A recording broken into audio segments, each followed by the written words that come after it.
पुरानो पिपलको छाया। कुनै समयको कुरा हो, एक सानो गाउँ थियो जसको नाम थियो बब्रेपुर। गाउँका मानिसहरू छुट्टा छुट्टै गुटमा बाँडिएका थिए, धनी गरिब, जात जाति, धर्म सम्प्रदायको आधारमा। तर एक दिन त्यो गाउँमा एक बुढो बौद्धिक व्यक्ति आइपुगे। कोही कसैको कुरा सुन्दैन थिए, सबै आफ्नै ठाउँमा ठिक ठान्थे। गाउँमा झगडा, ईर्ष्या र अविश्वासले जरा गाडिसकेको थियो।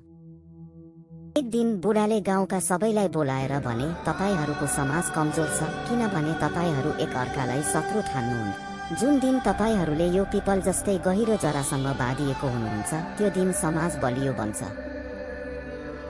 केही समयपछि बुढाको सुझावमा सबै मिलेर त्यो पिपलको छाया मुनि साप्ताहिक भेला गर्न थाले। धनी गरिब सबै मिलेर बिस्तारै झगडा हराउन थाल्यो, सहयोग गर्न थाल्यो। केही वर्षपछि बब्रेपुर समाज सुधारको नमुना बन्यो। सबैले त्यो पिपललाई एकताको रूप भन्न थाले।